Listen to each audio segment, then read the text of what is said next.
Liftoff and the clock has started. It's one small step for man, one giant leap for mankind. Hey guys, welcome to the second episode of the Brutal Brunch Art Mart series podcast.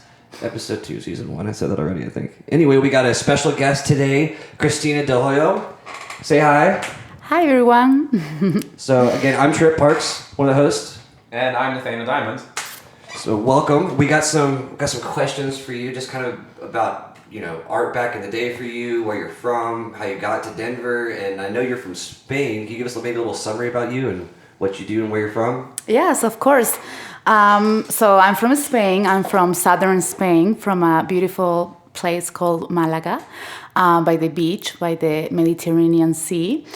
And I've been here for 12 years, in Colorado, in Denver. And my love for art started when I was a kid, right? I've always been very creative. And then when I was in high school, I really knew that I just wanted to do art, right? So I did a visual art focused high school program. Right. Yeah, and then after that, I went to Granada, which is another beautiful city, and I did a bachelor's degree in fine arts there. So that's how I kind of got started with my art. So is Granada University? Yes, Universidad de Bellas Artes de Granada. So University of Fine Arts of Granada. Well, I honestly gotta say, for only being here 12 years, your English is fucking incredible. Oh, thank you so much. Yeah, it depends on the day. It's okay, me too. Yes, and it depends on the time of the day too. But yeah, I feel it's good. Thank you. Yeah, no worries. So you actually have a ton of different disciplines of art, like sculpting, photography, painting. Can you maybe describe a little bit about each of those? What's your favorite, and maybe what's the next art mountain you want to climb? Yes. So when I studied fine art in college, I was just so curious about everything in the world, right? And I did everything, as you said, right? I did photography, video, sculpture, drawing, painting. I mean, everything. And I loved everything, but I think painting was always my preferred medium to this date. I really like photography and video as well, but painting is my, for sure, preferred medium. Yeah. Well, I could tell your style has actually changed a lot over the few years. You ended up doing more geometric shapes recently and abstract art recently. So what made that change from? Yeah, so I've actually been doing geometric art, geometric abstraction since college. I actually took a class that was I think it was just called abstraction. And we had a lot of freedom, artistic freedom in what we wanted to do. And I kind of just lean into I started getting a lot of inspiration from architecture. Okay. And then, cool. that inspiration from architecture kind of developed into geometric shapes and geometric art. So actually it started in college, but then I started doing a lot of fluid, more organic, more kind of color fill, kind of painting. And now I kind of went back to geometric again for a little bit. But I kind of go back and forth between all my styles. I'm doing geometric now, but I'm sure next month I'll be doing fluid again. Because I need both worlds, Right, and I mean even there's a bit of minimalism there too, right? Mm-hmm. Yes, I love minimalism. I actually really think that one of the best things in art, or for an artist, at least in my opinion, or for my art, is to know when to stop. Right. I think. Right. Okay. Elaborate on that. I mean, to know when to stop. Mm-hmm. Yeah. So I feel for my pieces, or for other pieces, right? When I paint with other artists, I feel I get to a point that I'm okay, this is so interesting right now, and if I keep working on it, it might lose some of the magic of what, the amazing thing that there is here right now. So sometimes people have something amazing, but they just keep going, they keep thinking about it, and they keep working on it, and that's when you kind of destroy it because you are thinking about it too much, right? But I feel like for me, when I see something interesting in one of my paintings, I'm like, okay, I need to stop now. This is good already. And then if I want to keep exploring that idea, what I do is that I do other pieces where I basically do different variations of that painting because I want to keep exploring, but I like keeping that idea kind of like pure. You know what I mean? 100%. And I want to give like a metaphor for everyone listening right now who's not really big into art. Let's say you have a really nice car and you put a nice new paint job on it, some new rims and a spoiler. Stop there. No flames, no none of that, no spinners. Fast and Furious style. Yes, that's a good metaphor. And you can do a lot of metaphors for a lot of things, right? But yeah, I love minimalism, and I feel like there is so much power in something that is just simple, but that conveys the message in like the least amount of like gestures or shapes or whatever, right? Like you just don't need anything else. You know what I mean? Maybe it's just two shapes and a gesture, and you're like, oh my God, everything is in there, you know?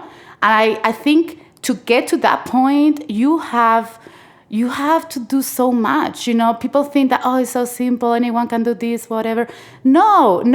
And not everyone can do it because not everyone does it, right? Like it's just, you actually have to get, basically you have to go through the messy path and you have to fuck up so much. Sorry, I don't know if you can say that. I said it 3 times already. Yeah, so you have to do so much of like messy work and you have to get through chaos and all of that to actually get to that kind of like pure minimalism.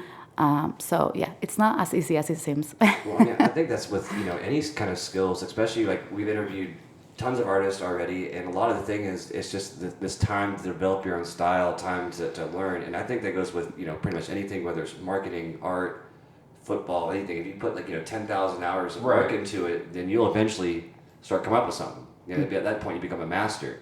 And I think you're probably at that point, way past that. This now, right? I mean, like when we were talking about minimalism, what I really loved was you almost use the canvas as a piece of art, like itself, and not having to paint certain parts. Mm-hmm. I love that aspect. Is you're using the canvas as a piece itself instead of just painting over it. Mm-hmm. You know, a lot of people that just like you said, they overdo the shit. Right. Mm-hmm. It ruins almost even like jazz too. How they say it's like the notes you don't play, which mean almost as much as the notes you do. So it's right. I mean, it's a dumb saying or metaphor, but it is kind of similar in that.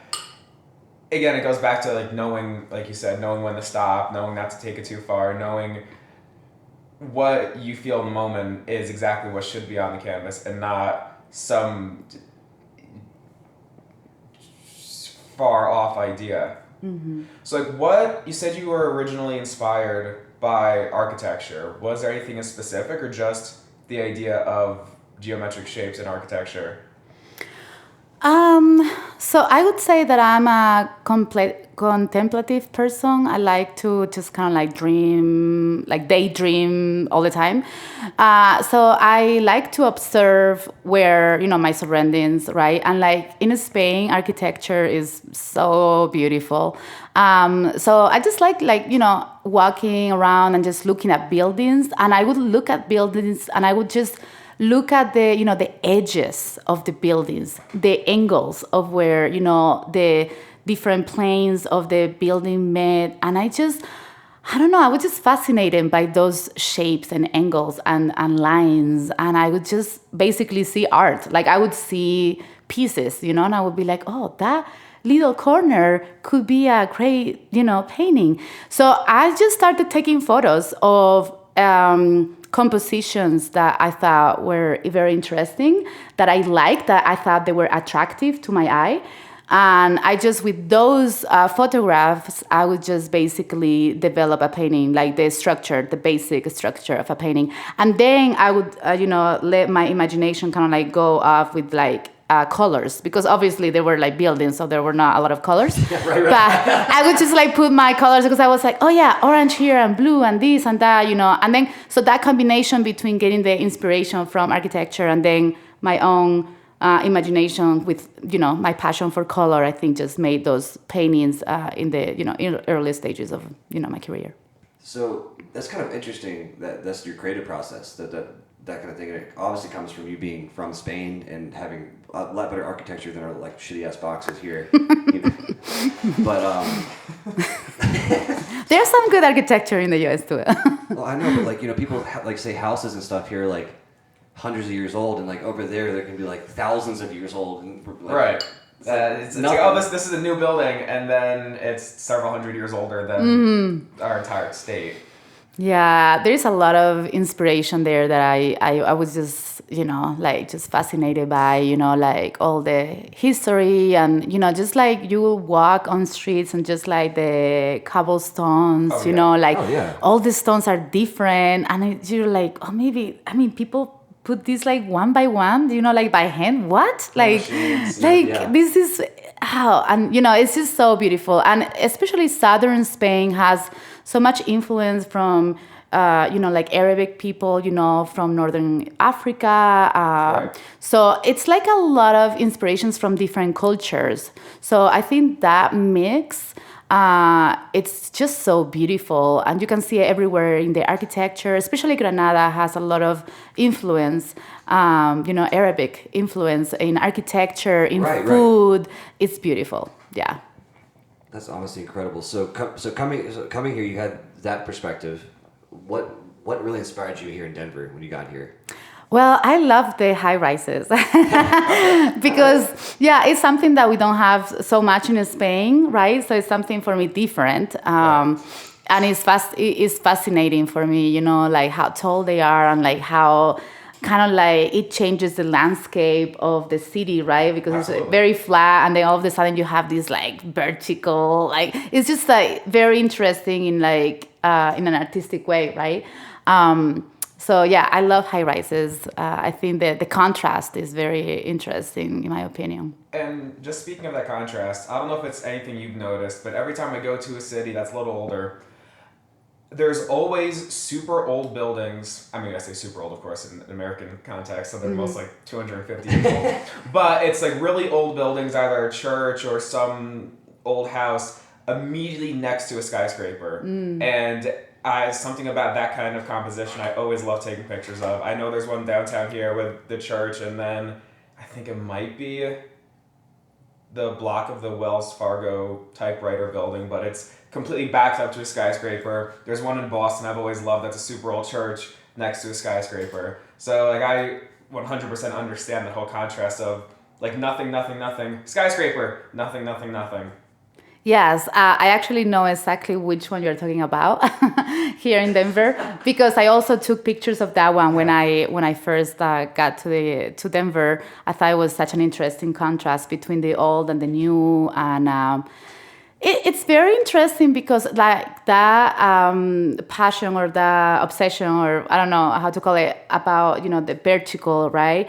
Because actually it's interesting that you mentioned the church, because the church always had that vertical feeling because they were kind of like aiming to the sky, to God, right? And that's why churches were always kind of like high, and like they had all these like vertical lines in the architecture and all these like, I don't know how you call it, like chapels or whatever, like all these angle, like almost arrow pointing to the sky. Exactly. And kind of like sky rises are also kind of like going to the sky somehow. So it's like, I thought it's just interesting. I don't know. I think what's really interesting was I saw both of you guys talk about taller buildings, and you guys both went with your hands. Right. To show. This means tall. We're raising the roof over here. None of this is being recorded, but we're still showing, in case you weren't aware what a skyscraper is.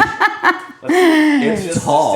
Yes. It's funny because even though people are not seeing my hands, I talk with my hands, and I have to kind of like say things with my hands, even if people are not seeing it.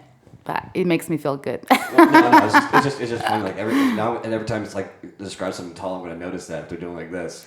I didn't even realize I was doing that, but I 100% assume. I too talk as much in my hands as actual words. Well, switching kind of gears here. Kind of gears. I'm still art related. You're kind of an entrepreneur yourself because you have your own website. You commission. You sell paintings. You sell prints. A little bit of everything. A huge part of this, the whole preface is behind this podcast is us trying to help people out that might not know what to do or might not know where to go or how to even start this whole process. They might be at the very beginning. What kind of advice could you maybe give an artist maybe not knowing how to start selling their art or not? I want to get into networking later, but I want to kind of focus on that entrepreneur aspect a little bit because you're very successful already with it. So some advice. Well, being an artist and an entrepreneur is a long game, so it's kind of like a marathon. So I guess my first advice is be patient. There are some days that I'm like, oh my God, I want to get here and I want to get there and I want to do this and that. Just be patient. Some days will feel like you have so much to do, and then other days you will feel accomplished. So just be patient. Take one step at a time. Make sure you build a website that is also a shop, so people can just buy from your website. I think that to me was a huge step because I used to have a website, but it wasn't like a shop. It was just a website. So people could go and see my paintings, but they couldn't buy from the website. So then they had to contact me and I had to be dealing with our pricing, and sometimes they were friends, so I felt very uncomfortable because I was like, well, you're my friend, but this is also my job, So you don't want to get to that situation. You want to be like, oh, yeah, sure, you want to buy one of my prints or one of my originals? Sure, go to my website so you can get an idea of the prices and you can also buy from there. And then if you have any questions, you can just let me know. I think that is just more professional and it just takes that burden from you to be kind of like, negotiating with like friends or friends of friends or whatever. So website, shop, that is the first step. Do it, invest time and energy and time, and money doing that because it's worth it. Well, 100%. And I do think that what you're saying is true because I did a lot of SEO work for years and years and years and years. And you lose a lot of sales when people have to contact you personally. No one wants to call anybody nowadays. Right, we're very lazy people. Yes. If I have to do more than 3 clicks, I don't want it. Or, exactly. Or if the page takes too long to load, I'm out. Oh, right, exactly. Even if it's my own Wi-Fi's fault, I'm out of here. Excuse me. Well, that's really honestly awesome because I do think that's a crutch for a lot of people trying to get out there is they don't have a website with e-commerce set up in the background. This would be great if we were sponsored by like Wix or... Oh, yeah. What's that other one that's everyone's sponsored by? WordPress, Weebly... Squarespace. Yeah. If any of you guys want to sponsor us, that was a free plug. Squarespace, I know you sponsor everyone. I mean, a few $100s a month so we get a studio. So I don't have to add back to the truck anymore. We'll talk about you guys at least like 100 times. We'll just like slip in like just quick. Yes. Consciously, like it's in the Morse code in the background. So talking about plugs, why don't we give you a chance to maybe plug your website, plug your social media, as well as maybe any events or anything coming up that Yeah, so my Instagram, that's where I'm more active, right? That's what I use the most is Instagram. It's just Christina Del Hoyo _art.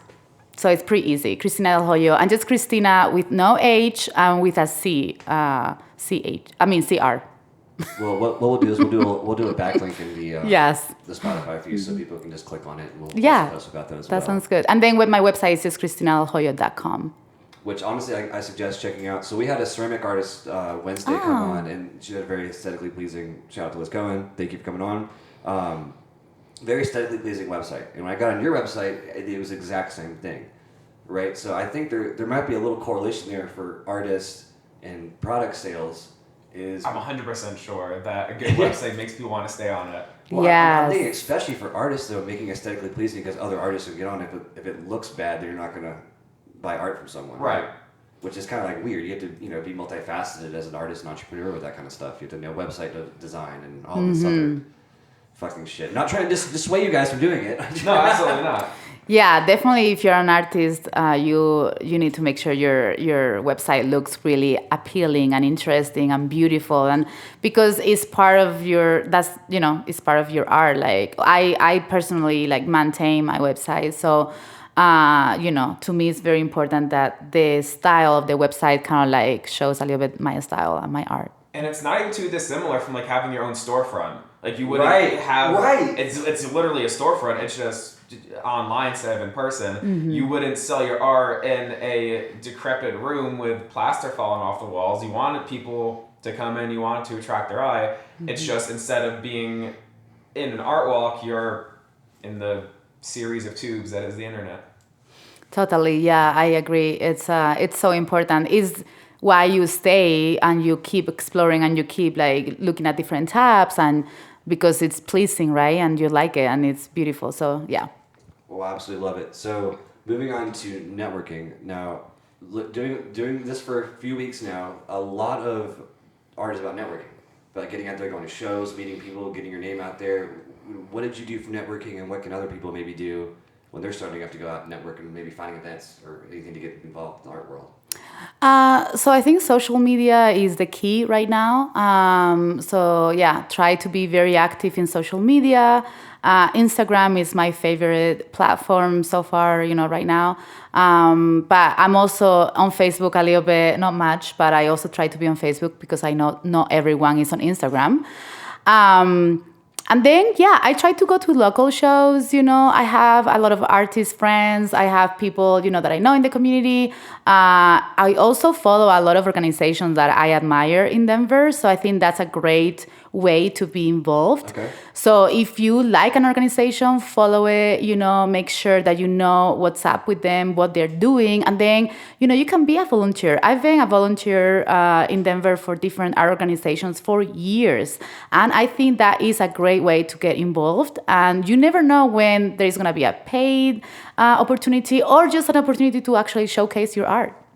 Well, I haven't heard that kind of information yet. Volunteering, I think that's awesome. Mm-hmm. Yes, and a lot of art organizations actually depend on volunteers to actually do some of their operations. So it's a win-win, right? You make connections. You are also doing something good for the art scene in Denver. Everyone wins. Mm-hmm. Do you have any specific organizations that help people, for lack of any better term, to help people connect volunteer work with different events going on? Like, is there any organization that coordinates volunteer work? Is actually probably a sentence I should have said. Well, I mean, the organizations that I volunteer in that do a lot of work in the community, but it's like art organizations, are Museo de las Américas, which is kind of like on Santa Fe Drive in the historic art district here in Denver. That's right over here, though, right? Yeah, it's right here. It's very close. Yeah. Which you also pointed to. Yes. For those of you listening, you were like pointing. I was like, that way. Yes, because you guys can see that. Yes. Yes, and the other good organization that they do a lot of. There's so many volunteers working with them, and they do amazing work in the community. To create like positive change is Red Line. Red Line, yeah, Red Line. They do so much in the community, and it's an art organization as well. So, yeah, those are great places to get involved, and so. We're getting into some kind of cool art news for Denver. Meow Wolf opened yesterday. All right, I heard about that. Like official full-on. Yes, I'm so excited to go. I kind of like want to wait until because now it's like so crazy. Everyone wants to go, but I might wait a little bit. But yeah, I'm so excited to. It's ever not going to be super packed. I don't know. There's maybe 4 of them in the country, and they're I know. 3, 4. So the Santa Fe, DC, Denver, Chicago, right? Chicago, one of them. I don't know where the other one is. There's a 4th one, I think. I feel like Miami would have one, but I have no reason to say it other than I feel like it's a Miami thing. I guarantee the listeners are yelling at the podcast. Yes. I want to wait a little bit, but I'm so excited to go.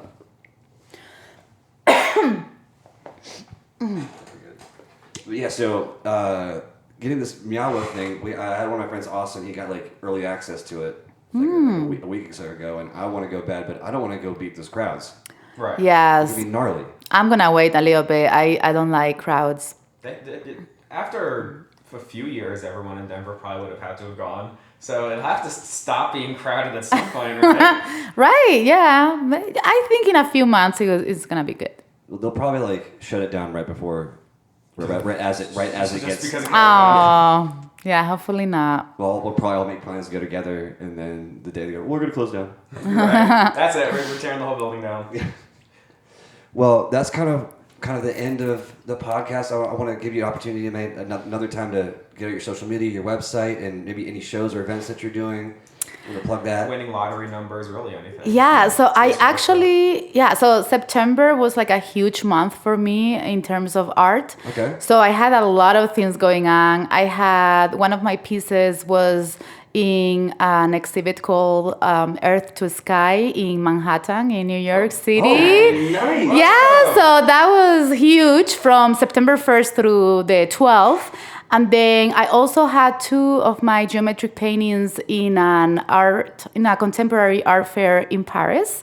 New York City. Yeah, Jesus. from September 12th through the 14th. And yes, and I also had like a local art event here in Denver, Denver. On the 14th. So I just actually finished with a lot of events that I had this month. And right now I just don't really have anything planned for now. I just need to go to the studio and keep painting for now. So Right. yeah. 100%. Well, make sure you send me those links to those. Yes. We'll tag you in that, and we'll just get all this networking going. For all our listeners, thank you guys so much for listening again. Make sure you go follow us on Patreon, Facebook, Instagram, Twitter, LinkedIn, any place. Clubhouse, anything, I don't know. And follow us Boards. anywhere you can listen. But we thank you guys again, and thank you for listening to the second episode of Brutal Brunch. Peace.